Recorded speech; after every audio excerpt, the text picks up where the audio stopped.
Hope you're doing nice. Hope you're doing amazing. Hope you're doing nice. Hope you're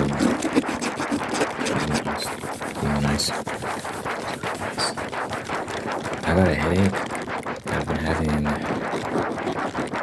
that I've had since yesterday. And I think it's like a stress headache. I don't know. I think the editing is getting to me. I think the editing of this book is getting to me. So I think the solution, well, I'm gonna try, is I'm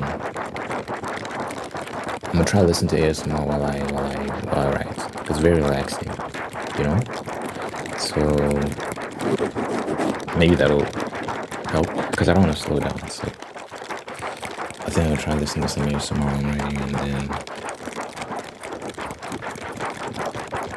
that might help. Headaches are the worst, man. I can't do anything.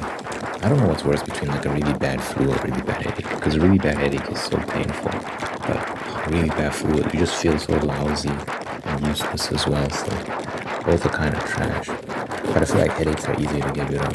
Flus, they take time, man. Flus, there's stages. There's that initial stage, and then when you're not sure, like, wait, do I have something? And then there's the stage where you're like really sick and you feel the worst. And then there's that gross phase where things are starting to die down because that buildup of mucus and stuff, and you have to get that out of your system. So flus are pretty bad, like they just last longer. Headaches are short, like you can get rid of them relatively quickly, but this like a really bad headache is so bad. So I don't know.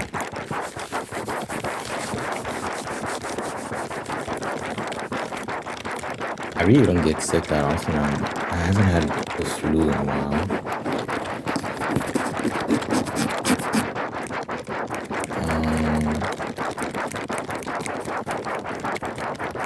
Ever since 2020, I think I had a flu like once. I'm not even joking, I'm not even exaggerating. I think I had a flu like maybe once last year. Ever since 2020, that's when I started counting. And it was pretty lousy. But I recovered. And headaches are different because different things can trigger headaches. I think if I get really stressed, that's when I start to feel it. And I try not to take painkillers too much. You know, you don't be popping pills. You don't be popping too many pills. So I try to find alternatives. I drink chamomile tea, which helps a little bit. Some really relaxing ASMR helps. Like when it's like a stress-induced headache, ASMR helps. So I try like find things that kind of mitigate stress, and then that helps a little bit. Yeah, I try not to pop in pills, because sometimes you can find yourself like in the course of a few hours that you've taken like 6 pills or something, which is crazy. But just trying to kill the headache. So I try not to do all that.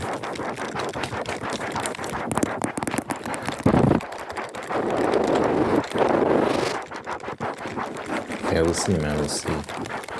So after this, I'm gonna have breakfast, and then I want to write it at least a little bit. Then maybe I'll take some painkillers and take a nap and see if the headache is gone. There we go.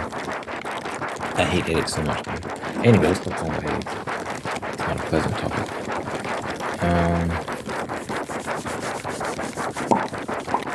This morning I was watching a video about learning Japanese, and it's such a difficult language to learn, man.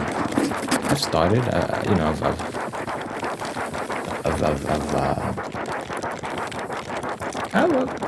I've gone pretty in depth. Well, relatively speaking, compared to like people who are really learning. I've barely scratched the surface, but you know, for someone who's just not familiar with the language, I've spent some time. I've spent some hours. I've put in some hours into learning, and it's definitely a hard language, man. And it's not just the speaking part that's difficult. It's learning the characters, it's reading, it's learning the kanji, which is its own beast.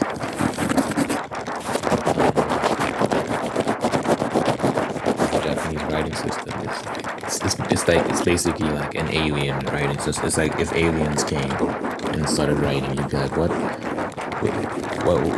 What? You know, it's like, what am I looking at? It's nothing like English or any other language. So strange. So learning that is proving to be, well, I haven't even really begun to learn it. I've tried learning some of the characters, but they've blanked from my mind. It's been so long that I can't remember any of them. It's insane, but you know, it's a challenge. It's a challenge. As technology improves, I think there'll be easier ways to learn. So maybe. I'm wondering why though. Why am I even trying to learn Japanese? What's the point? I don't know if I plan on moving there or anything like that. I don't think that's. Oh, you. It's possible. You never know. You know what I think about? Top destination for me is the States for sure. It's an English-speaking country first of all, which is such a dub, because then I don't have to worry about learning any other language. They say some parts of the States, like Spanish, is a language you might want to learn. I might want to learn Spanish, yeah. But you know, for the most part, it's an English-speaking country, and you would get by just fine just speaking English.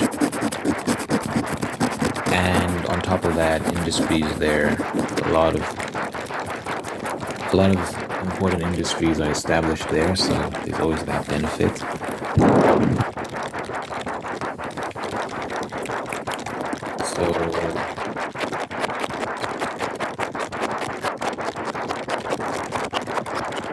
I think about that.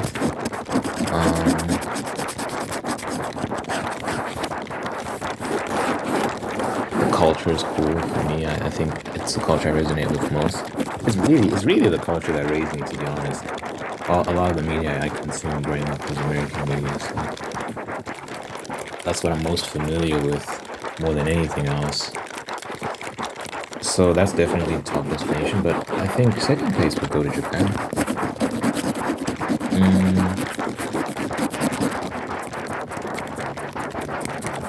It'll definitely suit my purposes. Full transparency, I think the ultimate end goal for me is establishing a studio. Like, I can make video games, maybe some animation stuff. I can, because writing is my base. That's what I'm best at, and I think I can use that to branch into different things. So I've always wanted to make a video game. Maybe I'm not as passionate about making some animated stuff, but you know, it's something that could be done the right way if it makes sense. If I was in the mood for that and all that, and I think the States and Japan are definitely the top two destinations for that. I think the States is number one when it comes to video games for sure. Like the video game industry. Yeah, it's number one. But then I'll say number two is Japan. For sure. It's the States and then Japan.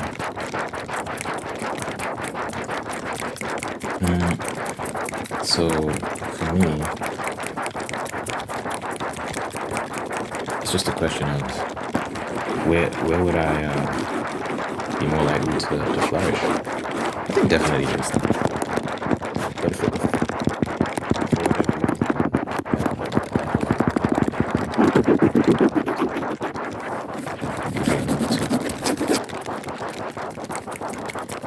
But yeah, in terms of where I see my life going, what I'm working towards is being able to live off of the. So I need. Wait.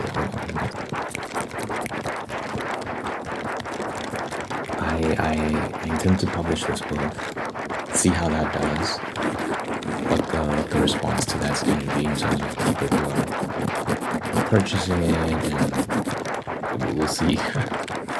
We'll see. And then just keep putting out books while growing this channel. And the hope and prayer is that I can turn this into a professional thing where, particularly with writing, because that's what I'm most passionate about, where it provides a sustainable income. And I think everything becomes easier from there, because if you can build a name for yourself in that space, I think, that comes with a lot of cultural capital that allows you to then branch into other things, and people can get, oh, he's doing this. So if you hear that this established writer is now writing in video games, for example, you trust that product that it's going to be good because you've read my work. At least you know the story is going to be good. And yeah, everything would ideally branch out from there. Everything else I want to do. That's a whole lot of things I want to do, but that's the main thing. Is just being able to turn writing into a professional career. And I think this channel is great because it's growing. It's growing, and I'm working hard to continue to grow it. Because it's great for promoting my work. I enjoy doing it, of course. I enjoy making videos. I enjoy making ASMR. Which is why I'm able to upload every day. Because I enjoy it. If I didn't enjoy it, I wouldn't be able to do this every day, So definitely building the channel, putting out books, promoting the books. And the idea is that at some point things take off. I'm really interested to see how this first book does. You want to be careful not to be too attached to the result. Obviously, I think it's good to hope for the best. Prepare for the worst, as they say. Hope for the best, prepare for the worst. So the hope is that people read it and really, really like it and share it, and it just gains traction and keeps growing. It keeps growing. The numbers keep going up. Gradually, more people start to share it. More people start to share it, and eventually I can put out my next book, and that does even better, and it's just a snowball effect, and things just go from there. But let's put it out, and 10 people get it.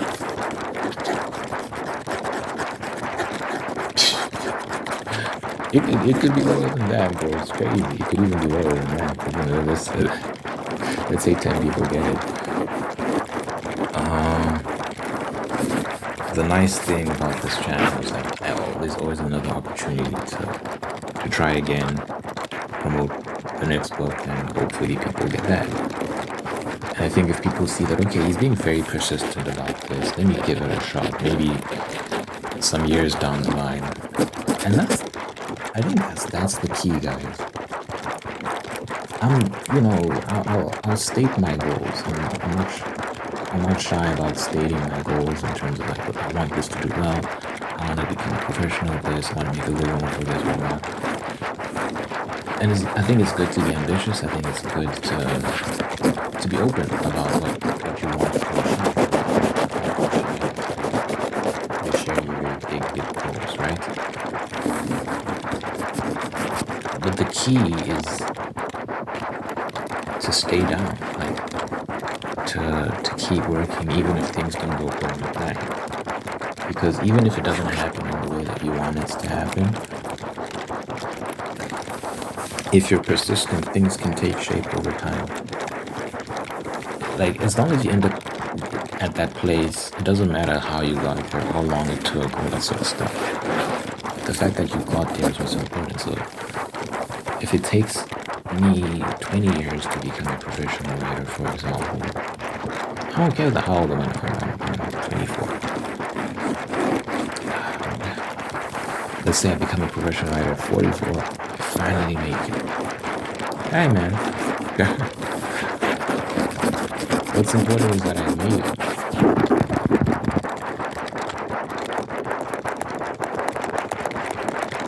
I'm very grateful for this platform, and hopefully it's around for a long time. We'll see.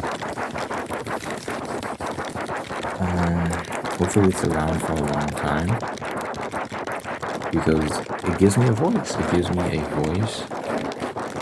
It gives me an audience and allows me to promote myself in many, many ways. So, yeah, playing the long game. I'm hoping for the best, but preparing for the worst. I'm hoping that things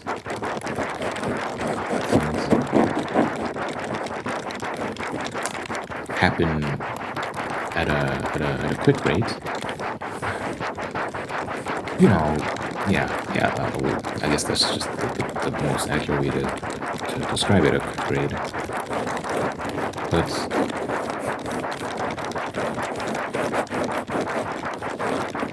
really, I'm prepared to slug it out for the next 10 years, 20 years if needed.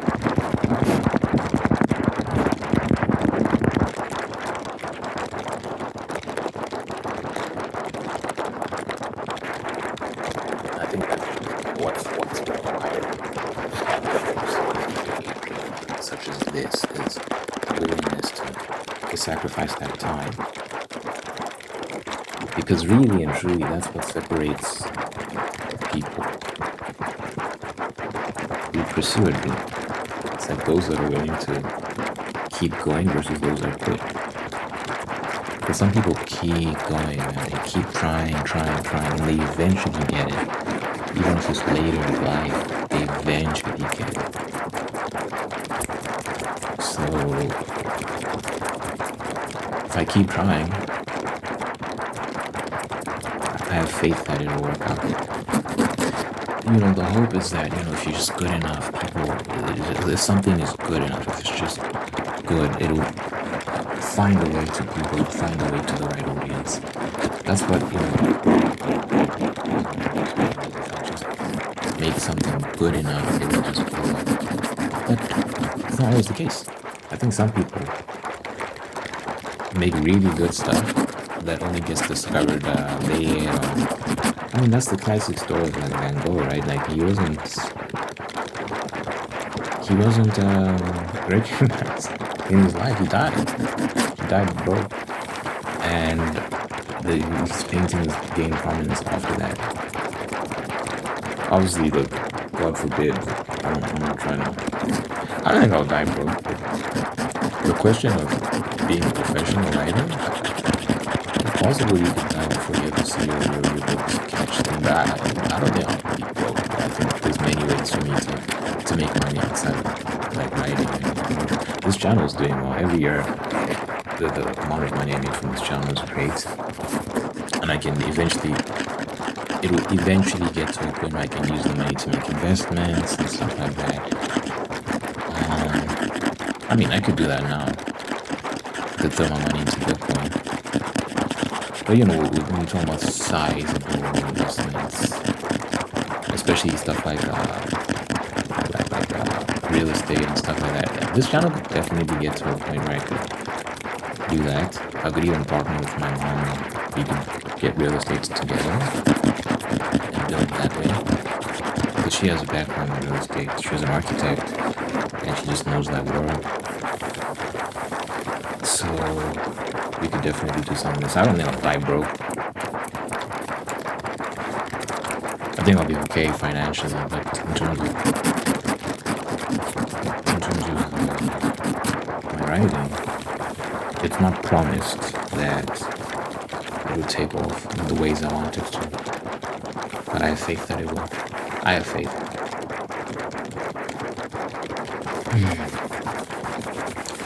So we'll see, man. We'll see. But yeah, pro tip, man. If you've got a goal you're working on, be willing to work, to be there for a long journey. Sometimes you see people blow up really, really quickly. It does happen for some people, but you know, it's not the case for the vast majority. So you have to be prepared to really, really like lock in for a long period of time. Be prepared for that. You always hope for the best and prepare for the worst. Anyway, let me know what you think in the comments. You might like to pray at the end of the video. So, dear Father God, I thank you for sending the visual watchers. Thank you for Lord, you guide them upon towards peace, prosperity, and purpose. Thank you for blessing this person with wonderful love. They take care of them, be the best lifestyle. Thank you for maintaining the ones who are there to do the same thing. Thank you for blessing this person with love and marriage and sustaining that love and marriage and making them very, very happy. Thank you for blessing this person. Spirit of gratitude with both hands. All the wonderful things in life, and I give you thanks that you find peace, contentment, and return to your blessings. Let your presence be felt in this person's life and your nurture. God, that you will, that you love, and those who care for them. Good health, and life, and happiness for this person who really care about you, man, and I pray. Jesus, I pray.